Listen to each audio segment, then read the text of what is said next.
And may I say my thanks to the Brocher Foundation for inviting me. When I first received the invitation, I thought, my goodness, do I really have anything to say about health care benefits and so on and its distribution? And the reason I thought that, by the way, is that I believe all policies are always a product of a mix of disciplines. Philosophy, to be sure, maybe they're putting principles in place, but you also need empirical data, and you also need professional expertise, I think, in devising policies in any given area. And rarely does a philosophy all on its own, generate policies. They need to be mediated by some empirical assumptions or some professional guidance.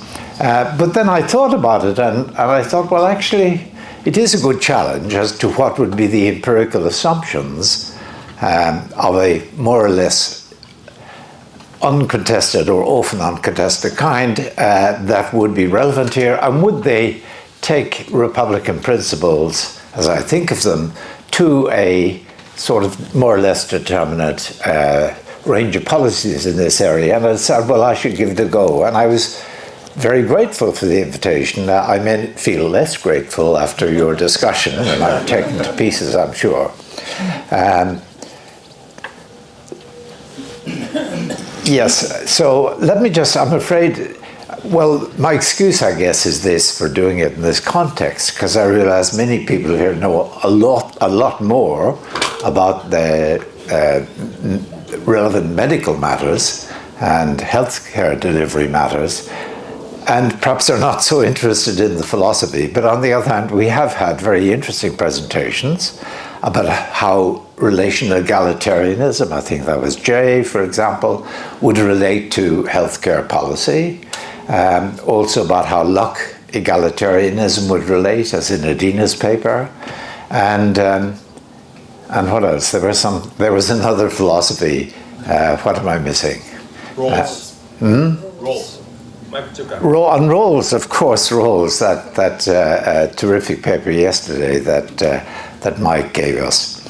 Okay, so here's a go at. I have to tell you what I think of as republicanism, and then look at its implications for healthcare delivery. Okay, so I have a handout because I want to get through a lot of material, and I thought this would be easier than whizzing through PowerPoints. I can do PowerPoints. It's not just that I'm an old. Okay, we're going to the handout. So to begin, let's talk about the notion of Republican justice, social and political, as I've called it in the first headline. Well, first thing to notice, in this Republican tradition, and I should just very briefly say, those of us associated with what's sometimes called civic republicanism or neo-republicanism, real republicanism. Did someone refer to the GOP as the real Republicans? They're the fake Republicans. The real Republican tradition goes back to Rome, as you know, and was very much part of the European tradition in various revolutions, apart from anything else, like the Dutch Revolution, the English Revolution, and the French Revolution, and was very much part of the American War of Independence in the 1770s. But those of us who identify with the tradition feel that the core idea has been lost to contemporary thinking, and that is a particular idea about freedom. Okay, so to begin with presenting, I think the best thing to say that is in this tradition and in its modern guise, I'll just say Republican, not neo-Republican from now on. In this tradition, the focus is on the free person. And the idea is that what you want in a just society is that the citizens, I'm going to put aside issues about citizenship and refugees for the purposes of this talk, but citizens should enjoy the status of free persons. What is it to be a free person? Well, it's to first of all, in a certain range of choices, it's to be basically your own boss, your own master. It's in that range of choices, we'll come to what the choices are in a moment, in that range of choices not to be under, as the tradition described it, under the arbitrary power of interference of another person or another agency. Corporations and states can do the interfering as well. Okay, so let me count interfering.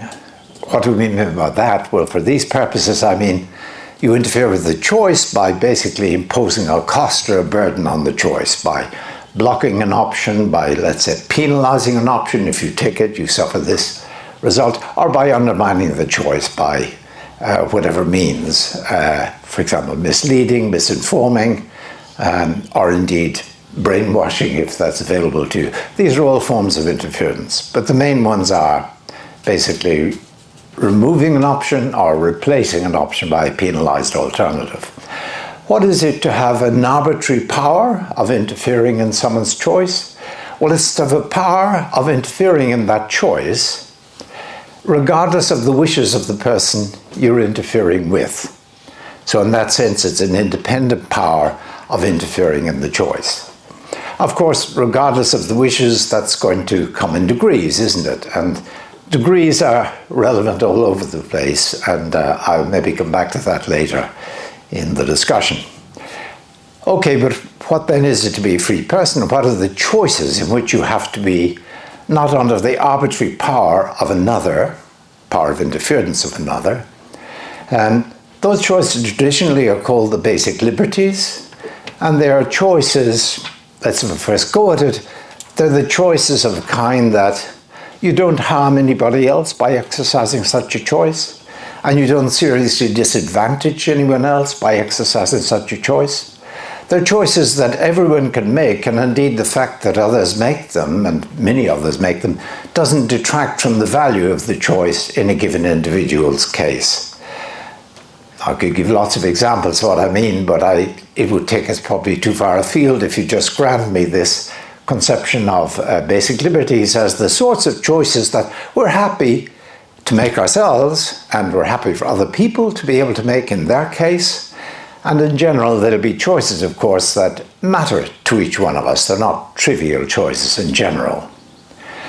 Okay, so to be a free person then is to be able to exercise the basic liberties without being under the arbitrary power of another, of interference, in that exercise. So that requires that you are able to choose to be your own boss in an adequate range of choices, let's call them the basic liberties, with adequate security against interference by others. And of course, immediately the word adequate calls to be defined. What would it be for a range of choices to be adequate enough to count as the basic liberties, or degree of security in the exercise of those choices to be adequate? Well, of course, there's no such thing as total protection. So, for example, Near confessed that when he was at the Center for Human Values in Princeton, he left his door open and therefore felt that I had a power of interfering arbitrarily, regardless of his wishes, in taking stuff from his room. And he suggested, doesn't that mean that Pettit dominated me all those years that I was in the same center? Well, I would say that there are lots of protections that Near enjoyed, even with the door open. A main one would be, of course, the norms and the shame that I would have to suffer, where I detected as having taken Near's book or whatever, a computer from his room. I mean, I probably have had to leave Princeton instantly, where it revealed that I had done this. And indeed, there was even a law, I guess, I broke. So he was protected by certainly norms, which we all subscribe to, whether we like it or not, consciously or not, and equally by the laws that back up those norms. So you've got to have that inadequate level of protection or security in an adequate range of choices. But what is the test of adequacy, given there can never be complete, so to speak, protection? And of course, you can't have every choice. Apart from anything else, many choices are harmful or disadvantageous for others. Well, in the tradition itself, and I draw on the tradition in saying this, the notion of the free person is always operationalized, as you might say, made vivid for people, made something that they can really use to determine, are we a free people? Are we free persons? And that was what I call the eyeball test. The idea was that in a society of free persons, people could walk tall, look one another in the eye, not apologize. At least they would not have to, and actually all those words came into the English language at the time of the Republic in England and the rise of Republican or Commonwealthian ideas after the demise of the Republic. Words like you don't have to toady, you don't have to fawn, you don't have to kowtow, you don't have to bend the knee, you don't have to pull the forelock if you have one, you don't have to doff the cap, and so on. To be adequately secured on this picture is in that sense to, well, let's just use the eyeball test. It's to be able to look others in the eye without reason for fear or deference based on their power of interference in your life. You're protected enough, so to speak, such that by local standards, you really can walk tall. You really can look them in the eye. Now, I think adequacy in the range of choices, if you don't have an adequate range of choices in which you are secure in that way, you are going to be exposed and you're not going to be adequately able to look others in the eye. But equally, if the security you have is too weak by local standards, equally you're not going to be able to look them in the eye. Now, of course, no matter how much security is available via the norms of the society or the laws of the society, it's always going to be the case that someone may be so timid that, they defer and toady a lot, even though they really need to. Well, this theory is nothing to say to such people other than you may thank yourself, as indeed a phrase used by James Harrington in the 17th century.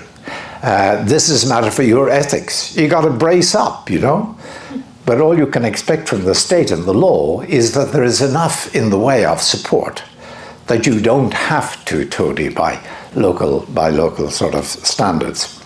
Now, it's only a system of law, and I would say a system of law embedded in a system of norms, that can really provide this sort of security and this definition of the basic liberties for people in general in a society.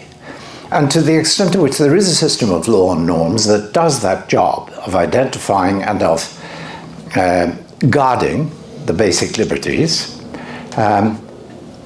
people are going to be free persons, but they're going to be free, so to speak, in the social dimension. In relation to one another, they're not going to be dominated, or even in relation to the groups, the corporations, the corporate agencies that others may form, or that they may form with others. In none of these cases are they going to be dominated. But if you have laws that protect you in that way, then there's also an issue of, well, what about the lawmaker, so to speak? What about the state? And what about those in authority within the state? After all, they interfere with everybody insofar as they do define and do decide what protections are going to be put in place. And to that extent, they have a power of interference in your life. So what's to protect against them? And I would say there are two aspects to the domestic theory of Republican justice. The first is the social theory, or the theory of social justice, which is what form should the law take in order to give people adequate security and an adequate range of choices. And then there's the political justice problem, which is the vertical versus the horizontal problem, as it were, the problem of how do we put constraints enough on the state so that while it interferes with us, it doesn't do so arbitrarily, it doesn't do so regardless of our wishes. And that's a whole other topic. It's the theory of basically Republican democracy, as I think of it. I'm tempted to say more about it, but I won't because it's not really relevant to our talk today. I say I'm just going to focus on the social requirements of Republican justice rather than the political requirements, on the horizontal requirements, on what laws and norms should be in place rather than how laws should be decided upon by the government. Okay, so moving on then from that to the social requirements of Republican justice, which is the second heading on my handout. Well, first of all, by what we've said, you'd expect, if the social requirements are fulfilled, that there is a system of law and norms that define and defend the basic liberties. So let's say something more about the basic liberties. Well, the basic liberties in this tradition, and that's where the word comes from, by the way, that's where Rawls is knowingly or unknowingly drawing on this tradition in introducing the notion of basic liberties. You find it powerfully in 17th century England, for example. The first thing to notice in seeking to identify them is that every system of law, where it's genuinely a system of law, it's not really as a system in which there's really ad hoc decision-making going on all the time. It's really a system of law. Under every system of law, there are going to be certain choices that each person under that law is allowed to make with impunity. I mean, as in, they're not penalized by the law, and others will be penalized from stopping you making those choices. So there are certain choices you're going to be able to exercise with impunity, and of course also with protection, insofar as others are indeed going to be penalized for interfering with you in the exercise of those choices. So every system of law is going to identify a set of, well, let's call them liberties or rights. Rights is a perfectly good word in this context. Legal rights, of course, we're talking about legally enforced rights or implemented rights. Every system of law is going to identify those, and what you want for Republican justice is that the choices that in that way are blessed with impunity and protection, that those choices should be wide enough to count as the basic liberties. So they should not be so few or so partial, for example, favoring one group rather than another, that some people really do not have adequate security in the enjoyment of those choices. I'll say no more about them. I think we've got a conception of them, their choices, such that you don't harm others by exercising them, you don't disadvantage them, and they're choices which everyone could exercise while everyone also enjoys them at the same time. Just to maybe one example to explain that last little dark clause.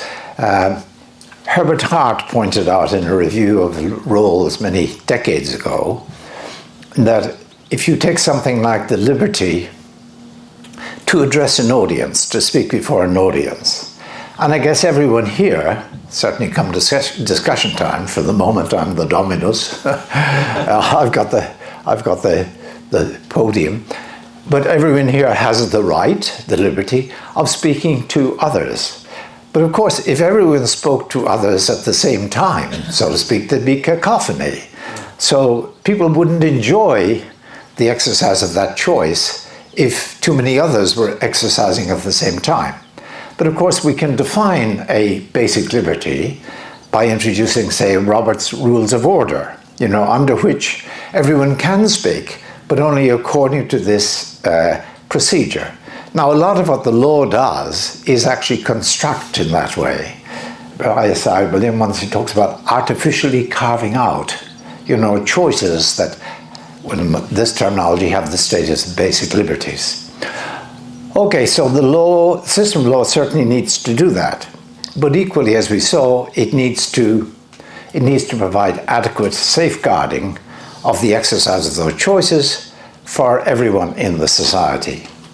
Now, I'd say there are two aspects to providing security for people, for the law to provide that security. Law and norms, I emphasize, because a lot of the sanctions and the protections are actually social rather than legal and formal.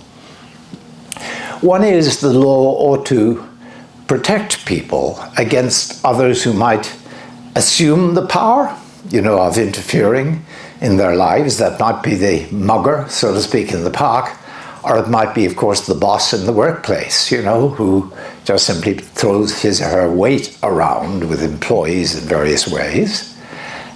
There's got to be protection against what would count as interference on this account. But there's also got to be empowerment of a certain kind. And this is really important from the point of view of today's talk.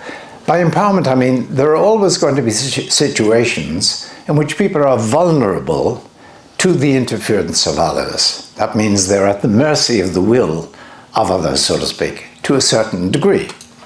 Okay, and what the law will need to do is to empower people who find themselves in that sort of position vis-a-vis others by providing them with resources that may enable them, may secure them in the exercise of the basic liberties despite the presence of those others.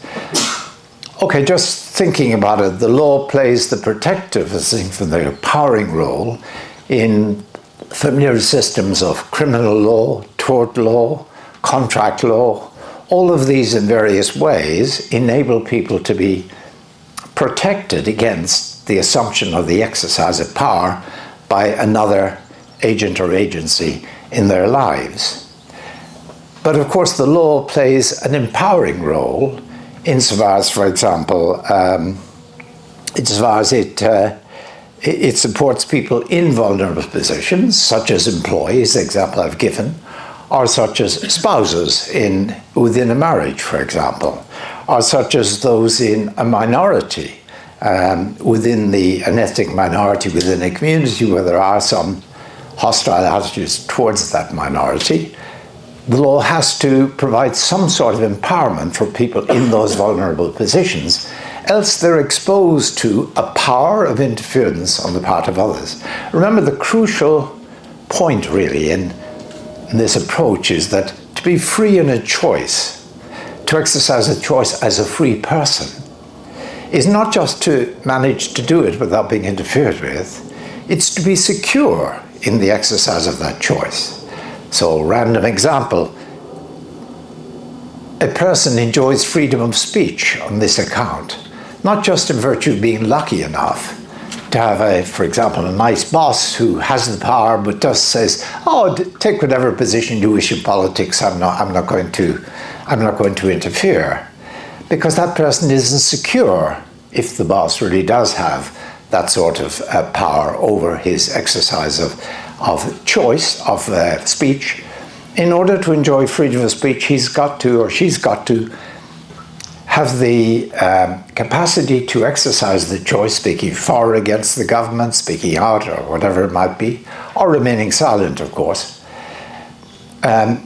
regardless of the power of the boss. They've got to be protected against the boss. Those are empowering laws, as I think of them. And lots of our laws, especially in states that have veered in, I don't like the description, but towards the welfare state end, have a great number of empowering laws. It's worth mentioning that often libertarian critiques of the state that does empower certain sectors in these ways, they say, wait a moment, this state is a nanny state. It's a paternalistic patron. It's not allowing people exercise their own choice, It's sort of saying, no, you can't do that, and so on, and we're there to protect. It's not allowing people to be self-sufficient, so to speak. It's destroying their liberty. But notice, if freedom requires that you be secure in the exercise of certain liberties, the basic liberties, certain choices, then the law, so to speak, is constitutive in part of freedom. You're secure in virtue of legal protection and normative protection, and therefore you depend, in a certain sense, on the law for actually having the status of a free person and for enjoying freedom in these basic liberties. And now that's a massive contrast, of course, between the view under which all law takes away freedom, so we should have only the minimum of the law, a standard libertarian view, only the minimum of law required to guard us against chaos, because we should minimize interference, and that means, among other things, minimizing the interference of the state, and it often, of course, leads to maximizing the market because of, I think, the inaccurate claim that all market relationships are contractual and therefore there's no interference involved in them. But on this view, law is partly constitutive of freedom, not partly an enemy of freedom, so that you have to fight fire with fire. In using law to protect against private interference, you've got to publicly interfere. It's not like that. law doesn't dominate if it's, of course, controlled democratically in an appropriate way. It doesn't dominate, though it interferes without domination. And it's in virtue of law that we are, all of us, so to speak, given the status of free persons, able to look others in the eye without power-based reasons for fear or for deference. I mention that because it's very important in reading the history. So someone like Locke, who was standardly read as a liberal, even a proto-libertarian, I mean, Locke, above all, says that where there is no law, there is no freedom. Or Kant, again cited often as Kant was very much part of what's now called a Kantian Republican sort of tradition. Kant is absolutely clear that, again, you require law and constitution to make people free. Law isn't the enemy of freedom, it's the actual infrastructure of freedom. Okay, with that in the background, let's move on to the Republican case for public health care. Well, as you might expect, it relates to the empowering aspect of law. I'm going to talk about the notion of medical dependency. There are certain sorts of conditions, certain sorts of illnesses, certain sorts of disabilities that I would say make people medically dependent. They're dependent on a certain sort of care in order to be able to function adequately or return to functioning adequately in the exercise of the basic liberties. Now, I would say that being medically dependent in that sense means that you are vulnerable to be interfered with. People can take advantage of you, drive a hard bargain with you. I will look after you, but you've got to pay me some inordinate, for example, or worse, of course. Again, the libertarian answer is very fast. You'll find it in Nozick, for example. He says the best possible way of dealing with people who are in need in that sense is by relying on private philanthropy. So individuals will be stimulated, well, we might hope, and in fairness, he doesn't say it will necessarily happen, but you might hope that individuals will actually leap to the rescue and the help of people like this who are medically dependent and provide the resources, if needs be, for example, to enable them to go to hospital or to be treated, etc., etc. Would that work? Well, the interesting thing is, from a Republican point of view, that actually would not work because, of course, private philanthropy makes the person aided dependent on the philanthropist. And if they become dependent on the philanthropist, exercising their basic liberties only insofar as he or she is there to dole out the goods, then, of course, that person is immediately in a position to interfere, intuitively understood, by withdrawing that aid. So they are dependent on the will of the philanthropist remaining a good will, and that's a real problem with private philanthropy. It would, in fairness, it would actually be overcome if the philanthropist could tie their hands, so to speak, perhaps under contractual law or something, so that they're not free to withdraw the aid that they're providing. But I think most of us would agree that's a pretty unusual, nice and happy sort of state of affairs. Usually philanthropy retains the power of the philanthropist. It's part, I suspect, of for many, the attraction of being philanthropic, that you retain this power. And that people depend on you, and that depend on your virtue, and depend on your remaining virtuous, so to speak. So I would say that's not a solution to the vulnerability that medical dependency is going to create. So what would be? Well, now this, and I suppose this is ideal theory, I fear. I say if you've got a state in which the government really doesn't exercise power arbitrarily, that is to say, regardless of the wishes of citizens, but is subject to enough pushback from citizens, electorally or via contestatory measures, where that sort of pushback is in turn made possible, facilitated by measures like a rule of law, a rule of checks and balances, a rule whereby those in office have to give reasons for the decisions that they make that prove broadly acceptable. If you assume that we have that sort of democracy, so there's no political domination, if you assume, in other words, that we're moving towards, in the political world, what James Harrington, a great 17th century Republican, called an empire of laws and not of men. He should have said an empire of laws and not of will. If you are under an empire of laws, then the laws, if they can protect those in vulnerable positions, including those who are medically dependent, then those people will not be at the mercy of the lawmakers in the way in which they might be at the mercy of the philanthropist, and that is the obvious way to deal with vulnerability. So that takes me to basically the issue of healthcare benefits, the last heading in the handout. So the question is, what does this imply if we agree that the law, the state, is the natural and perhaps the only way in which people can be guarded against medical dependency? What does this imply for what the state should do on this front? Well, I think the first thing it implies is that, by the way, I wrote this handout, I should say, before coming to this conference. Big mistake. I now know, at least I think I know, so much more about healthcare benefits and the issues that arise as a result of these wonderful presentations that I've enjoyed over the last few days. So you've got to bear with me. Some of this is really rather vague and rather crude.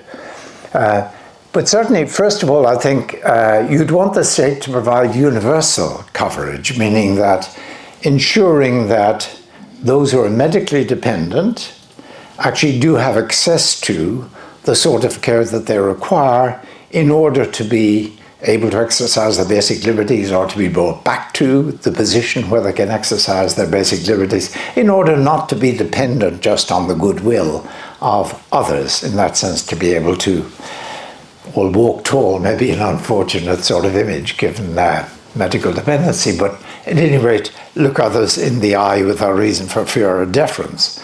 So I think that, well, one issue is whether it should be a universal system, and I suggest that it should be. But a second issue, of course, and that's really the one-tier, two-tier issue, and actually, like Zeke, I came to this conference assuming that, my God, I'd have to eat humble pie because everyone will believe in a single-tier system, and I'm going to be the lone voice in favor of a two-tier system.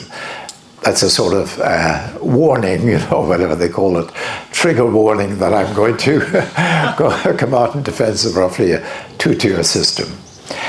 But that second issue, so universal system, yes. But the question is whether it should be, I use the word, it may be an unhappy choice of word, whether it should be a compulsory system.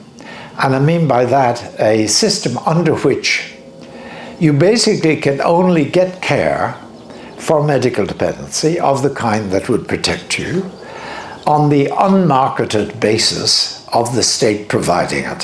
So in other words, you can't buy extra safeguarding or extra protection.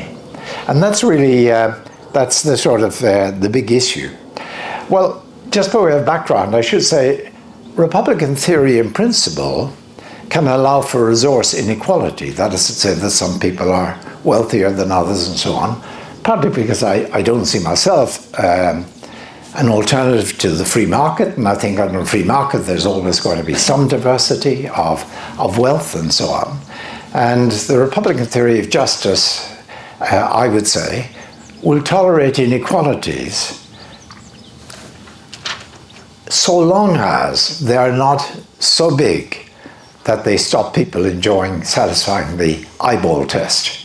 If, so to speak, the greater wealth of others means that, for example, they've got a hold over government that you don't, or such that they can really throw the weight around without you really being in a position to object. You're maybe an employee, they're an employer, they can fire at will, there's a lot of unemployment in the society. Maybe you've signed a no-compete clause so that you can't, non-compete clause, so that you can't go into, if you leave voluntarily into the same industry for 6 months or in this area, whatever. They've got you over a barrel, don't they? So such a boss can throw his or her weight around. It's, why did I mention that example? I'm losing my my way here. It's important that people be protected in those positions and be empowered in positions of inequality. But I was making the general point, you can allow inequality. Say roles allows inequality so long as, so to speak, it makes the worse off better off than you would otherwise have been, roughly formulated. This theory will allow inequality, but only so long as it's consistent with everyone satisfying the eyeball test. So just to give you an example, I think that would certainly require constraints on the employment relationship between the employer and the employee. I think personally it would also require unionization, because I don't see really any other way in which workers can be protected against the necessarily asymmetrical power of an employer or a boss in most workplaces. Okay, so the question is, though, it can allow resource inequality, but can it allow the inequality that would allow some people purchase help in the case of being medically dependent, medically vulnerable? Should it, or should it be compulsory in saying, no, you can only get it?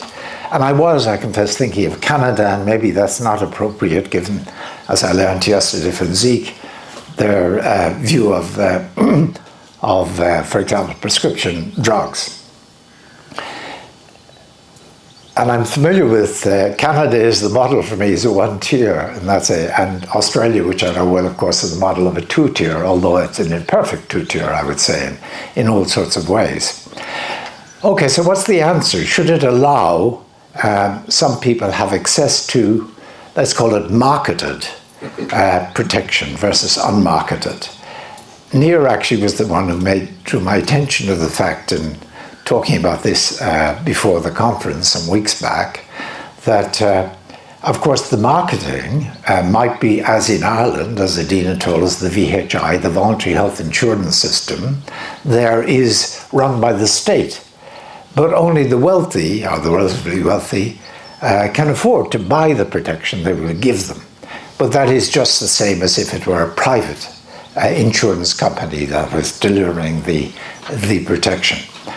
So, okay, my answer, very brief, and I should move towards a conclusion, is that under certain conditions, I do think that there should be access to marketed as well as unmarketed provision for medical vulnerability, medical dependency. And I've put down three, and this is where I wish I had really heard all of these papers beforehand, not after I'd actually penned this. I have three general conditions that I thought something like them must be right. The first condition is that the system should allow all medical dependents access to an adequate level of care. However you describe adequacy of level, that's a question again that Zeke focused our attention on. However, I don't see any problem, at least in principle so far, with people using a marketed system in order to obtain a greater rate of delivery. They can just get it faster. Now, I think I would add, partly in light of the discussions, and perhaps with greater ease, perhaps with a better bed in hospital, a better room in hospital. That seems to me fine in principle, that everyone gets the same level of support, but some buy into a faster rate or greater ease of delivery. But there are more assumptions. The second assumption for me, and this again I realize is now a very difficult one to apply in practice, which is that the adequate level of emergency care should be available to all on a non-marketed basis. So how you describe emergency care now, that's like special essential services that again Zeke focused on yesterday. But I think everyone should have access to a non-marketed level of care there. And I think that people should have access to a faster rate of delivery, or maybe a greater ease of delivery, only in the case of elective treatments rather than emergency treatments.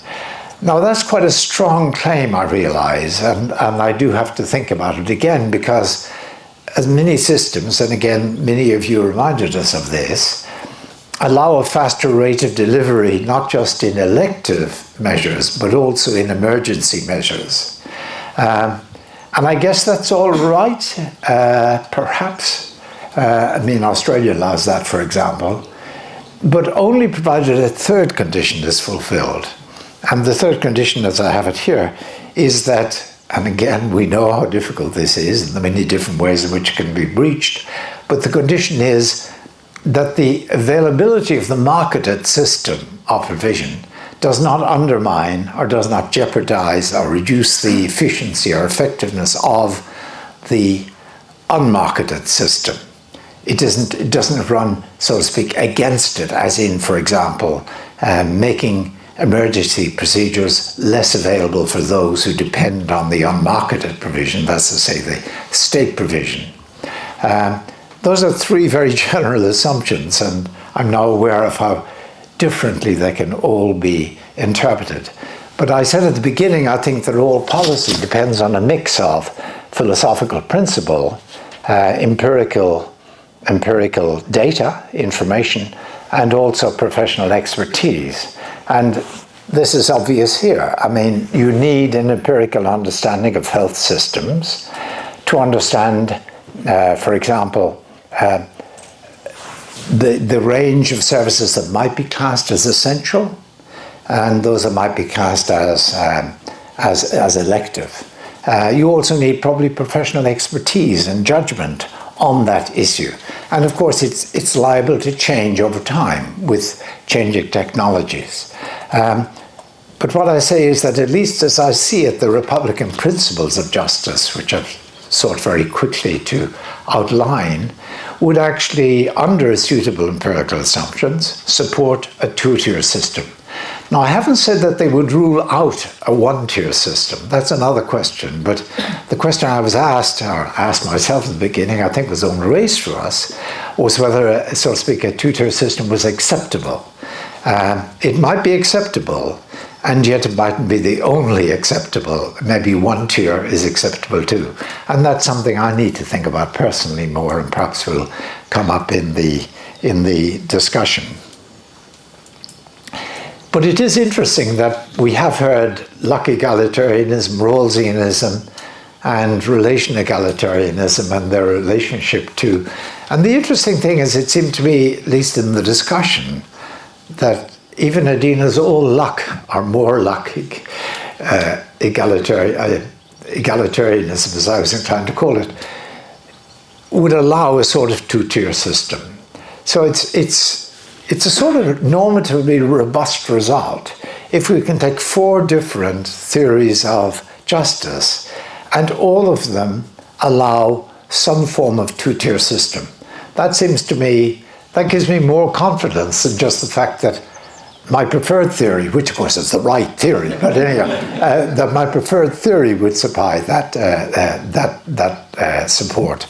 I think it's something of a satisfying result of the discussions over the last few days. At least I've been persuaded that many different approaches to justice would have that result. So I join the chorus in supporting a two-tier system under suitable empirical assumptions.